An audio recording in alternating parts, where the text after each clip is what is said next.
Good evening. My name is Stan Chu Ilo. I am a research professor at the Center for World Catholicism and Intercultural Theology, the center organizing this evening's event. And on behalf of the director of the center, Professor Bill Cavanaugh, and all the great other research professors and staff at the center, I welcome you to this special evening. This lecture is one of the series of lectures we organize in this fall, shedding light on aspects of Catholicism globally, but especially from the global south, Africa and Asia. And the Center for World Catholicism and Intercultural Theology here at DePaul is a center that was set up to promote research on Catholicism, where it is growing, especially these days, in the global south. And so this evening is part of our continuing commitment to shedding light on very burning issues in Catholicism. And today we're going to be looking at racism and the Catholic Church, and we are honored to have our presenter this evening, Father Simon C. Kim, a man that I call a friend, an outstanding scholar, and also a good man. Simon is a research fellow currently here at the Center for World Catholicism and Intercultural Theology. He had his PhD in theology from the Catholic University of America, and is a priest of the Diocese of Orange, California. His own experience of church and identity is the impetus for his theological reflections as he strives to make faith generationally and culturally relevant, reading his theological endeavors and pastoral engagements in many of his publications. It's been widely published. Some of the titles that he has published include A World Church in Our Backyard, How the Spirit Moved Church and Society. The other book, Memory and Honor, Cultural and Generational Ministry to Korean American Communities. Then An Immigration of Theology, Theology of Context as the Theological Method of Virgilio Elizondo and Gustavo Gutierrez, among many other outstanding publications. And he speaks both here in the United States and internationally on these issues and other issues that both spiritual, pastoral, theological, and cultural. So we are honored to have this wonderful evening to be led by someone who is wise, who has a good heart, a sound mind, and a generous spirit. I invite you to please join me in welcoming Professor Simon C. Kim. Thank you, Stan, for that introduction, and thank you to Bill Cavanaugh, my buddy, for inviting me once again to the Center for World Catholicism and Intercultural Theology, and for Francis and Karen for making this event happen this evening. In 2018, the United States Conference of Catholic Bishops, also known as the USCCB, intends to release a document on racism nearly 40 years since their landmark 1979 statement in Brothers and Sisters to Us. This is not to say that the bishops have not made any statements individually or as a collective since then. Two collective statements are worth mentioning here. In 1984, What We Have Seen and Heard, a pastoral letter on evangelization from the Black bishops of the United States. And into 2001, later revised in 2014, as Love Thy Neighbor as Thyself, U.S. Catholic bishops speak against racism. Often their episcopal remarks have harkened back to the 1979 pastoral letter. Thus, Brothers and Sisters to Us is a watershed moment that delineates two periods for our examination this evening. The Church's position from the late 50s leading up to the late 70s, and especially her commitment during the Civil Rights Movement, as well as the developments in the decades of the 80s onwards. Therefore, I will first present a historical overview of the Church's attitude toward racial integration during the Civil Rights Movement.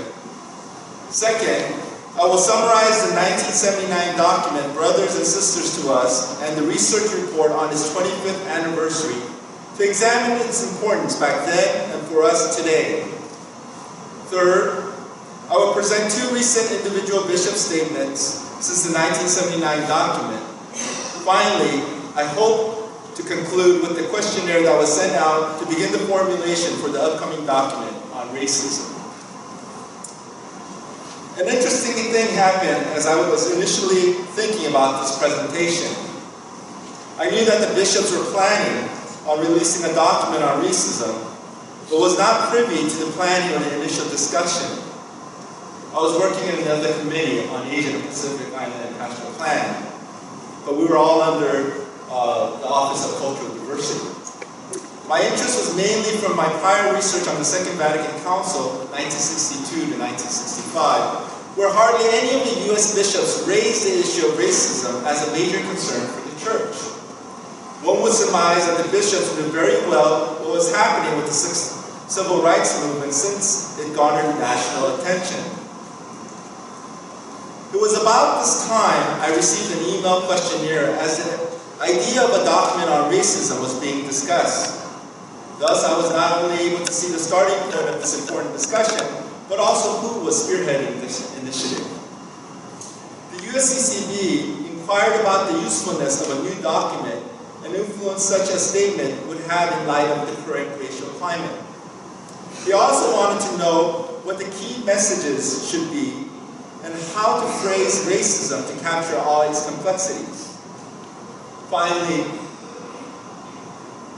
the bishops asked about any recommendations for an implementation plan. I will share you some of my responses at the end.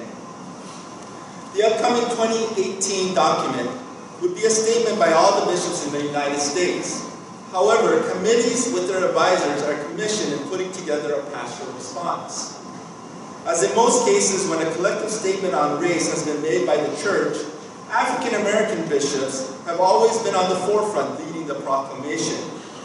It is the same with this effort as Bishop Shelton Farr of the Diocese of Houma-Thibodaux, the chairman of the Subcommittee on African American Affairs, and retired Bishop John Ricard appear to be forging the path for the rest of the episcopacy. Both Bishops Ricard and Farr were interviewed by The Tablet this past July, and they agree that healing of racial divide in our country must recapture the spirit of the civil rights movement. According to Bishop Ricard, the Catholic Church has a lot to bring to the table on the issue, pointing out that he has a history of speaking up for civil rights. We just have to recapture that. I was conflicted with this reading because the Catholic Church's presence during the civil rights movement was scattered at best, although individuals and some dioceses have been quite outspoken on the subject. Given that the Catholic Church has not always been supportive and unified when it came to the civil rights movement itself, what spirit are we to recapture then? The silence of the bishops on the topic of racism was quite deafening at the Second Vatican Council as well, as I have previously mentioned. The preparations leading up to the Ecumenical Council beginning in the late 50s, with floor debates throughout the 4 sessions in Rome, overlapped with the civil rights movement in the U.S. Only 12 U.S. bishops, or 8.1% of the episcopacy, mentioned racism as a concern of the Church as she prepared to move into dialogue with the secular world, other religions, and those of different denominations. Among bishops who did not mention race relations were some who had taken or were taking courageous public stands on the issue. For example, Spellman from New York, Ritter from St. Louis. As we will see, the bishops in this country were well aware of the racial situation as they would call their dioceses to combat racism in their neighborhoods and churches. In addition, the struggle for civil rights captured the nation's attention as people across the country tuned in the evening news for the latest developments. So why were the U.S. bishops so silent on this matter? This is still a mystery for us today. One could speculate that racism was not a global concern at that time and only a local one here. And since the Second Vatican Council was a world church event, more pressing matters were at hand, such as communism. However, the 1957 New York Times article shows that the Vatican did indeed have interest in the racial developments of the United States. The official Vatican news agency reported that racial discrimination and hatred cannot be excused from any point of view. Anyone who professes racist principles should be deprived of all his political rights and be forbidden either to vote or to stand for any office. Not only was Rome watching the events unfolding in the United States, but other parts of Europe were watching as well. The same Times article continued, French and British newspapers gave front-page display to the story. The New Chronicle in London said editorially, the scenes at Little Rock have been nauseating and pitiful. It called Arkansas Governor Wilbur Faubus crusty, bigoted, and packed with the prejudice of the South. Even with bishops from all over the world present at the Vatican II, the topics debated and documents promulgated primarily involved the concerns of Europe and the United States. I believe the bishops were so silent at Vatican II because they truly believed the pastoral approaches would alleviate the racial discord. So what were their plans? While earlier documents exist, the 1968 Bishop Statement on National Race Crisis allows us to see the development of the Church's position on racism as the civil rights movement was winding down. Like most documents, the 1968 statement builds upon previous remarks. In 1958, the Catholic bishops of the United States issued a statement on discrimination and the Christian conscience. In it, they condemned racism in all its form. Condemning racism as immoral and against the central beliefs of the faith by calling it a sin was not enough. In addition, the document re-emphasized what the bishops saw as the solution to the problem. With better quality and access to education, with better employment and greater economic opportunities, with improved housing and availability of housing elsewhere, and finally, with welfare assistance, they respect dignity and privacy. The bishops believed for more than a decade that improvements in these areas would alleviate the racial tensions of this country. Regretfully, the bishops admitted that this approach, while a proper beginning, did not achieve what they had hoped for as they concluded. Now, 10 years later, it is evident that we do not do enough. We have much more to do. When the National Advisory Commission on Civil Disorders concluded last month that white racism was a key factor in creating and maintaining the explosive ghettos of our cities, it became clear that we had failed to change the attitudes of many believers. While supporting the cause for racial equality in this country, the gravity of the situation seems to finally dawn on the Catholic Church with this omission. Remorse being expressed here may be in light of not doing more, especially during the crucial moments of the civil rights movement. The questions raised in this 1968 document illustrates their frustrations as they expressed. Certain questions remain. When will we realize the degree of alienation and polarization that prevails in the nation today? When will we understand the civil protest could easily erupt into civil war? Must we rebuild on the scorched earth of our ruined and gutted cities? Or will we begin to rebuild now with a heightened sense of justice and compassion for the suffering? Not all is lost, however, as the bishops still feel that the church can be an agent of change by calling all Catholics to respond to racial injustices with a sense of urgency as they conclude. There is no place for complacency and inertia. The hour is late and the need is critical. Let us act while there is still time for collaborative, peaceful solutions. But has the opportunity come and gone as the civil rights movement closes a significant chapter with the assassination of Martin Luther King Jr. and the passage of another Civil Rights Act by President Lyndon Johnson? So this is what was happening with the United States bishops. Locally here, we have some insights to how this pastoral approach would be acted out. The 1960 Clergy Conference in Chicago is a good illustration of the approach taken by the local church in the struggle for racial justice.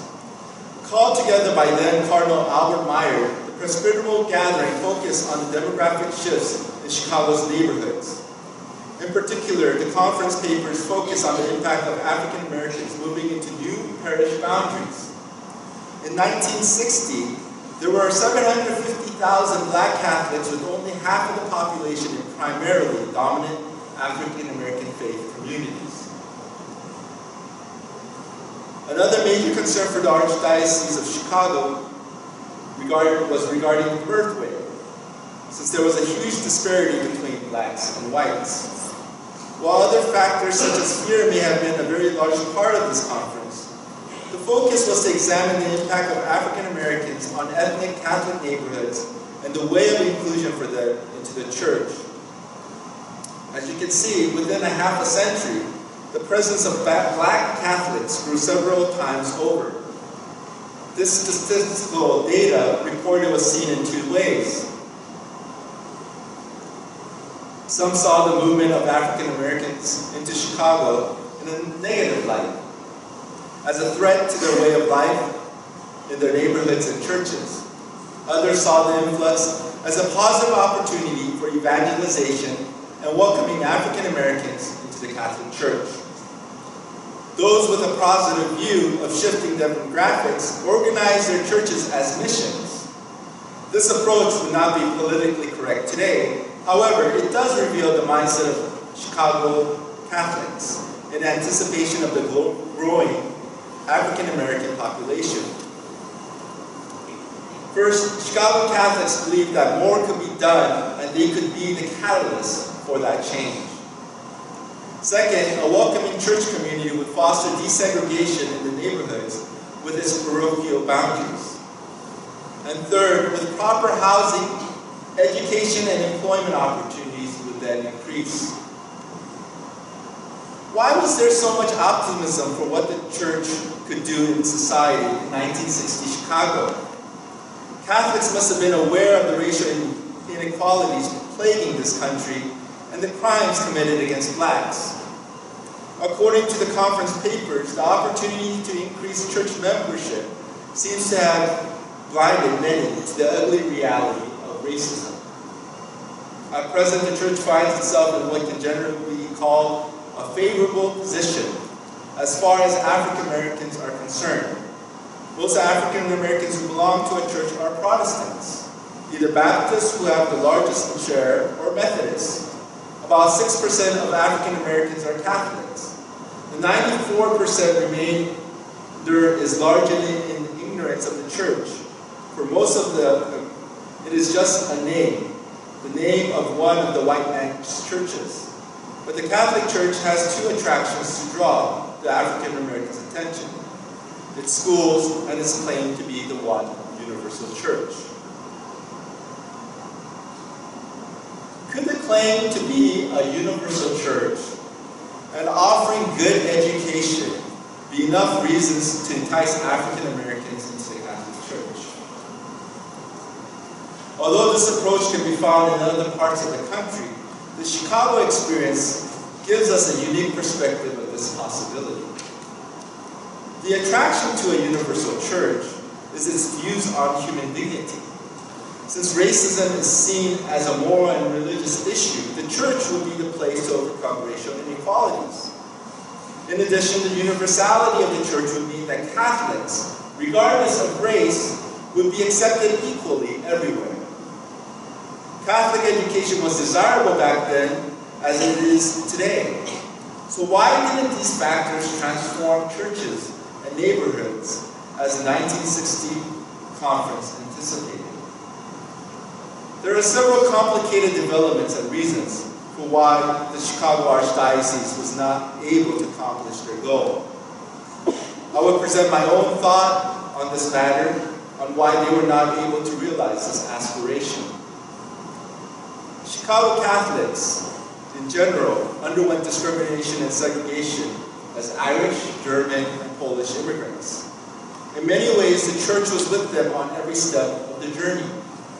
Clergy would immigrate with their parishioners and build churches and schools to alleviate the prejudice against this segment of the population. The dignity afforded them in their ethnic communities and the spiritual care they received in their national churches gave them a sense that the church was with them in their struggles as minorities. Thus, the appeal to the universality of the Catholic Church, along with real life-changing experiences of Catholic education, showed that the church did indeed have something to say about their plight.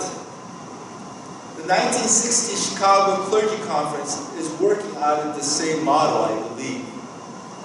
And because these immigrants were able to see the church as an active part of their success in America, they believed they could replicate it with the African American population.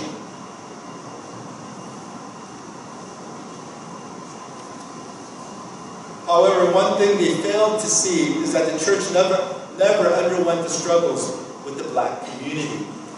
Even though they fought for racial equality, the absence of the Catholic Church from the time of slavery and onward meant more than anticipated. I'm sure you can come up with many other sociological factors, maybe a change in birth rate or shifting demographics of why this never materialized. But I truly believe that there has to be a correlation between how the initial immigrant generation came out of their struggles, out of racism, out of this situation, and how they expected others to do as well. It seems to be a trend that you see in other cultures as well. So where does that leave us today? 1979 is a big turning point. It is a statement that I think the bishops would have wanted to make back in the 50s or 60s. They finally made it in 1979. In one of the boldest proclamations, the U.S. bishops introduced the subject of racism in the following manner. We do not deny that changes have been made, that laws have been passed, that policies have been implemented. We do not deny that the ugly external features of racism which marred our society have in part been eliminated. But neither can it be denied that too often what has happened has only been a covering over, not a fundamental change. Today, the sense of urgency has yielded to an apparent acceptance of the status quo. The climate of crisis engendered by demonstrations, protests, and confrontation has given way to a mood of indifference, and the other issues occupy our attention. Thus, the 1979 pastoral letter on racism, Brothers and Sisters to Us, is a landmark church document for several reasons. It not only builds upon previous statements and themes we just covered, but attempts to further the conversation on racism by going beyond civil rights of the past and emphasizing the ethnic diversity in both our churches and neighborhoods. Simply abolishing the visible and distasteful structures of racism was not enough, as injustices continued in other forms. Rather, a more radical approach was needed as the church called the nation to restoration and redistribution as the sign of a just society.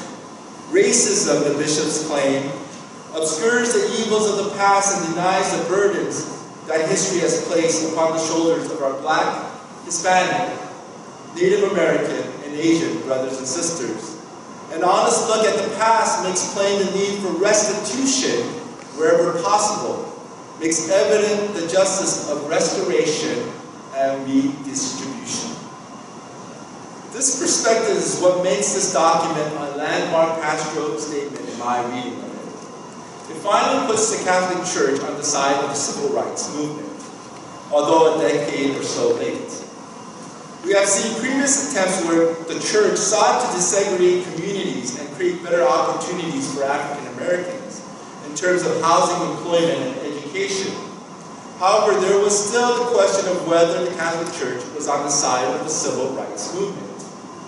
The restorative and redistribution legs of this 1979 statement finally places the Church in the midst of the racial struggle. Calling racism a sin that violates the fundamental human dignity was no longer enough, even though this document reaffirmed this position.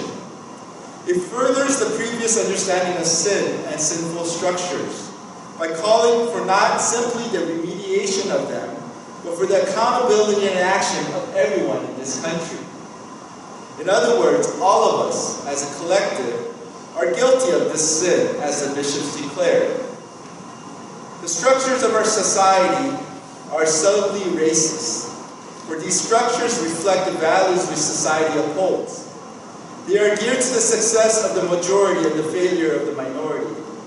Members of both groups give unwitting approval by accepting these things as they are. Perhaps no single individual is to blame. The sinfulness is often anonymous, but nonetheless real.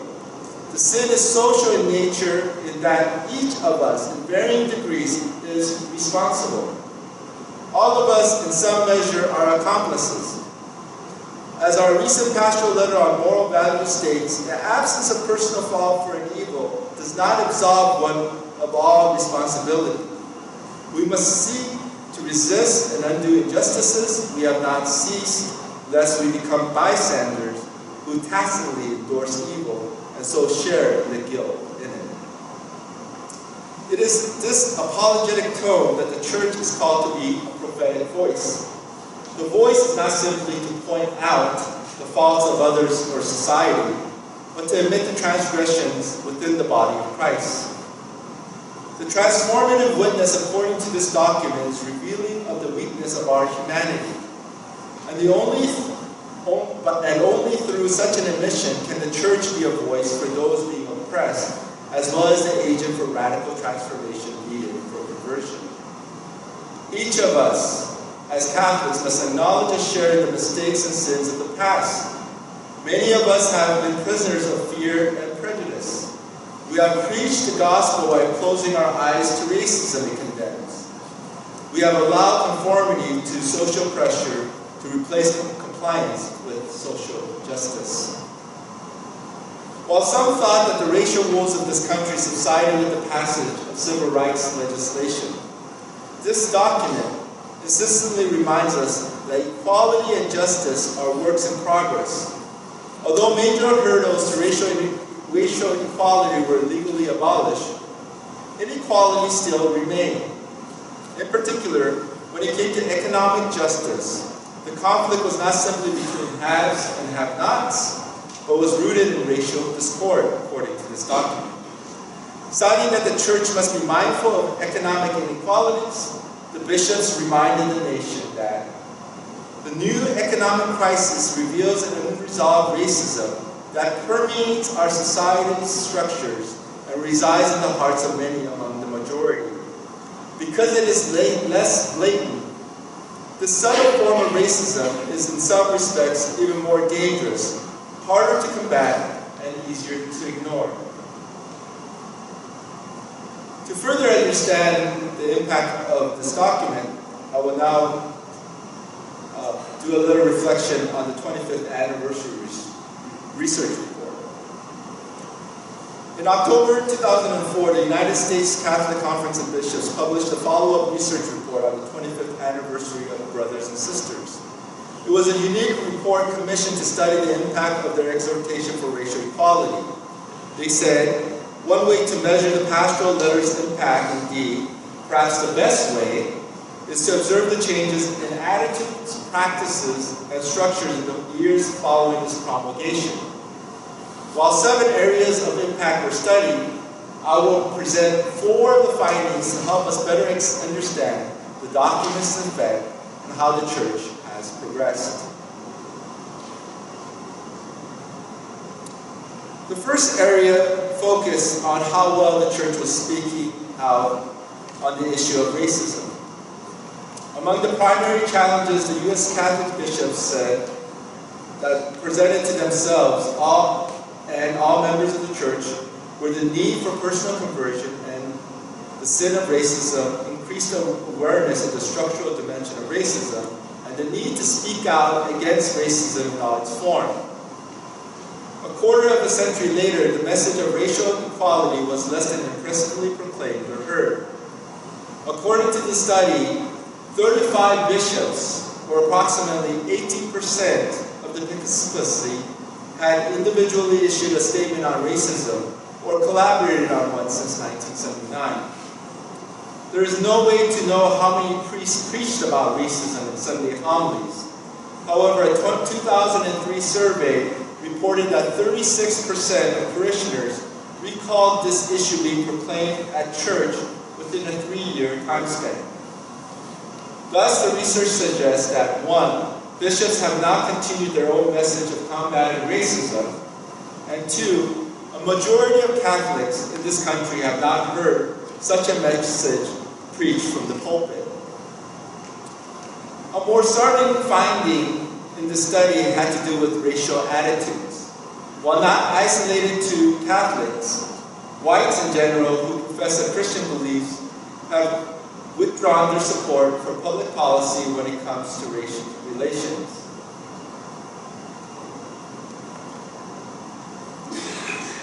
White Catholics over the last 25 years exhibit diminished rather than increased support for government policies aimed at reducing racial inequality.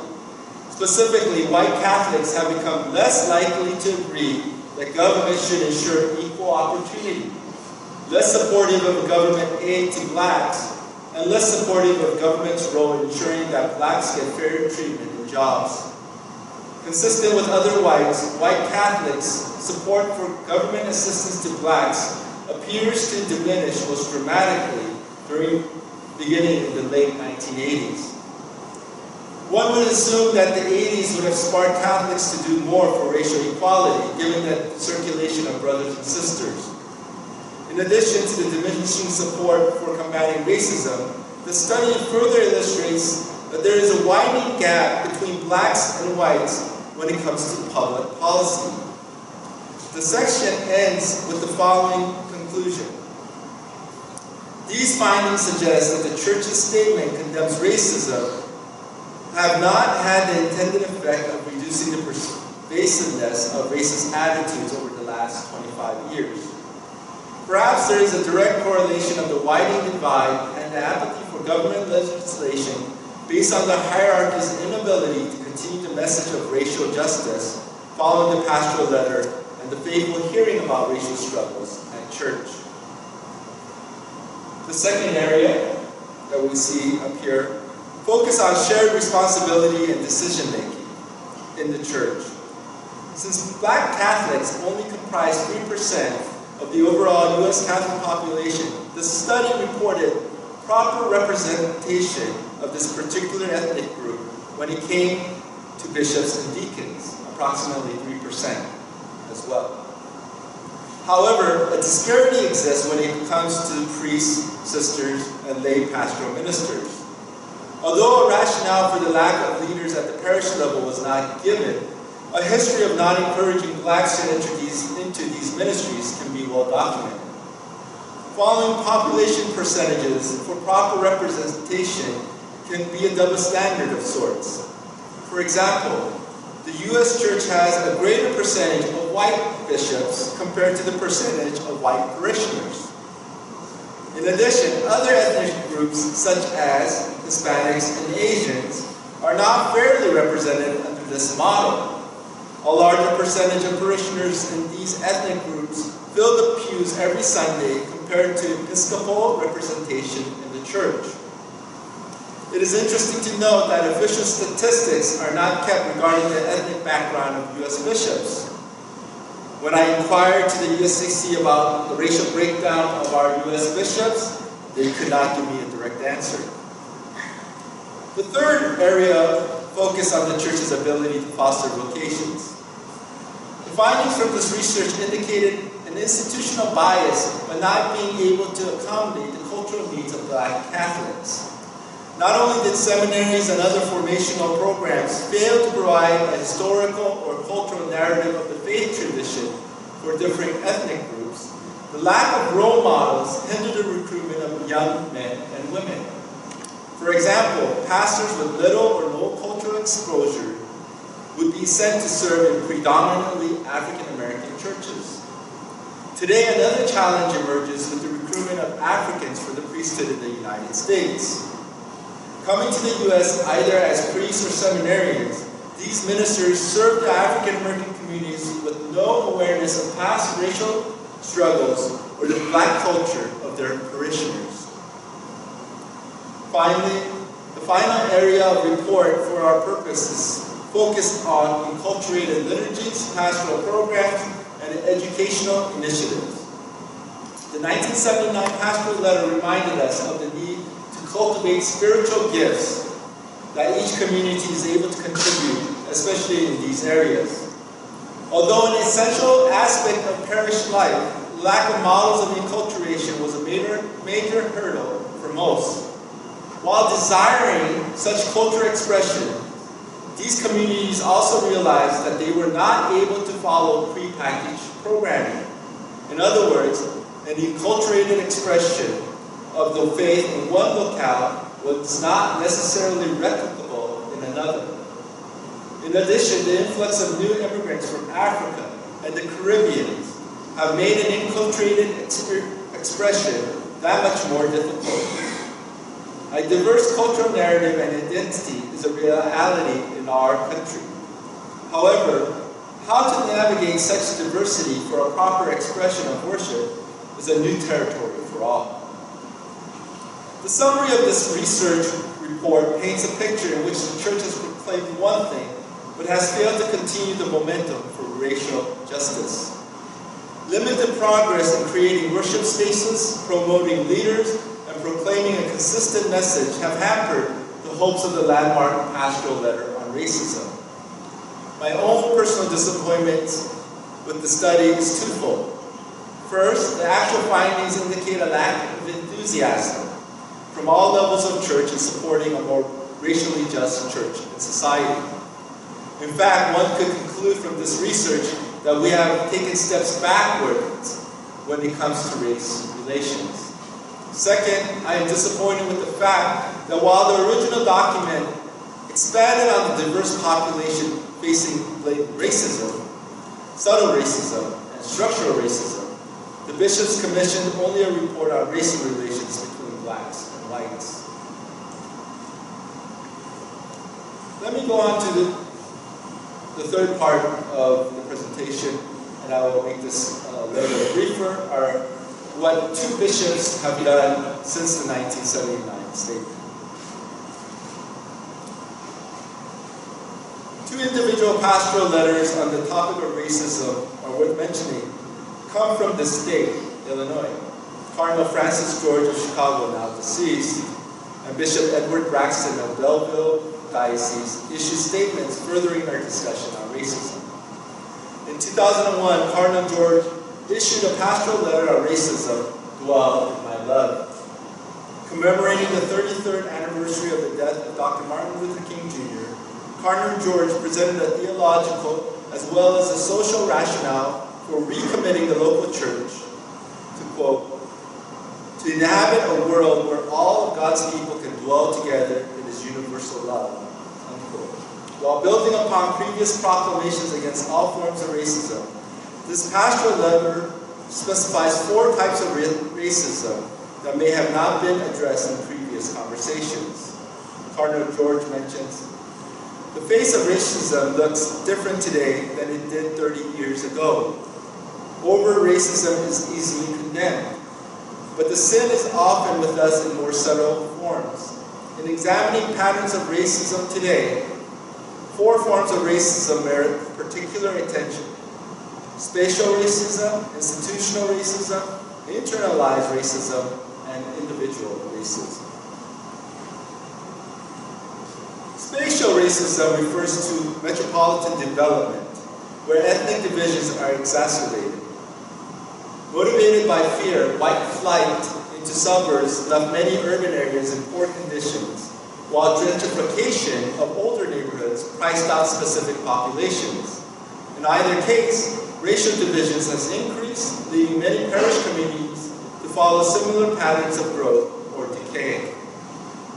Institutional racism has been a familiar theme in the church's conversation.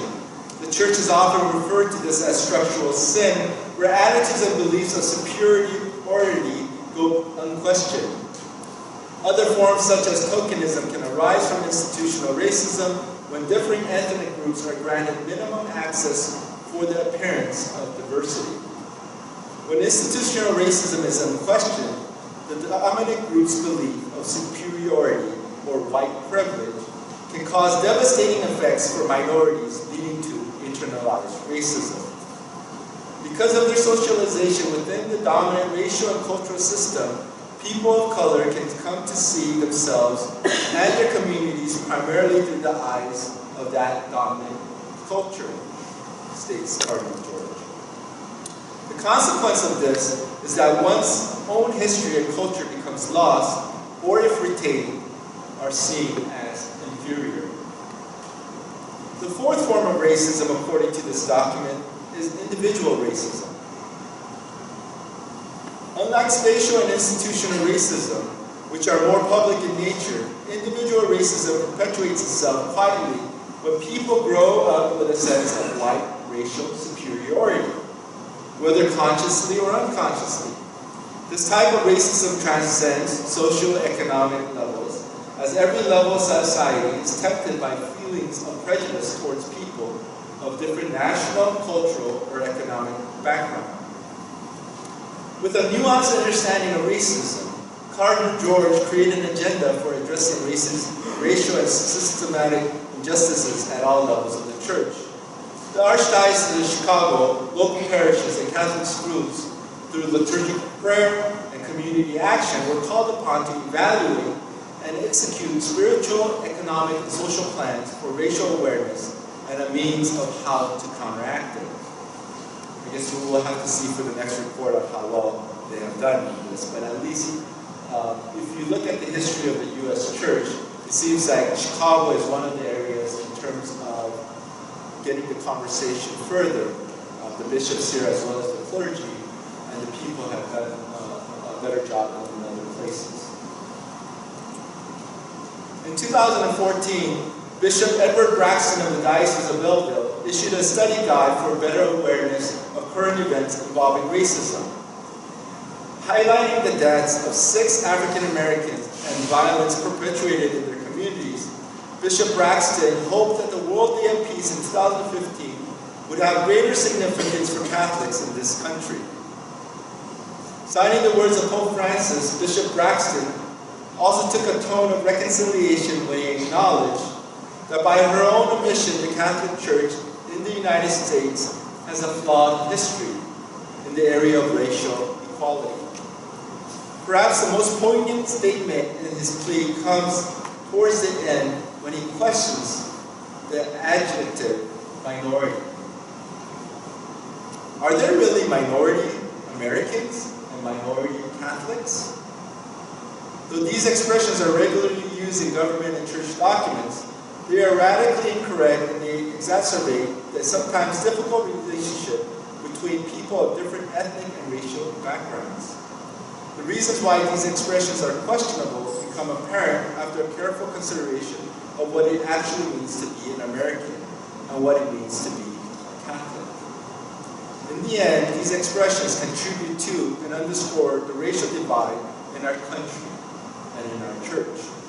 I would encourage you to take a look when you have a time. This study guide is online and downloadable, and it's a pretty good exercise for us in the current racial discussion. So Cardinal George and Bishop Braxton, what they have done is given us a deeper understanding of racism, just beyond just an immoral sense of ourselves or calling it sin, that it is really structural, spatial, internalized, and institutional as well. So where does this leave us today? Well, let me return back to the questionnaire. And I'll just give you a summary of my responses. The first question that the USCCB inquired about was, given that the U.S. Catholic bishops issued, brothers and sisters to us, a pastoral letter on racism in our day nearly 40 years ago, what benefits would the church realize by issuing a new pastoral letter on racism? And said that there is one needed today, and I think all of us in this room would agree. I think those who are here because of their interest in racism or what has transpired at DePaul understand this is still a reality with us today. It's an unresolved reality. And so if the church is not in the midst of this struggle, and is not saying things in a timely way, even for Catholics but the rest of the world, then how can the church then be at the solution as well? An updated document would acknowledge the diversity and complexity of our contemporary ecclesial and social landscape, as well as the much-needed church's response to current events that seem to divide our communities. In short, the black and white issues of previous decades still exist. However, the racial attitudes go beyond the struggle today. And I think this is one of the challenges or tensions we see in the bishop's statements, is that we realize that there's still a very much a black and white struggle.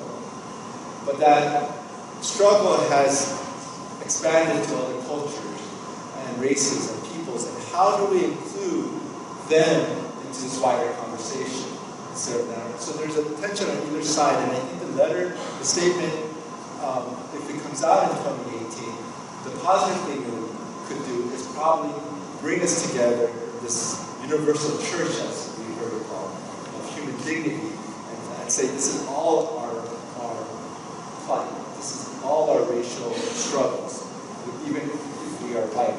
This is all part of who we are.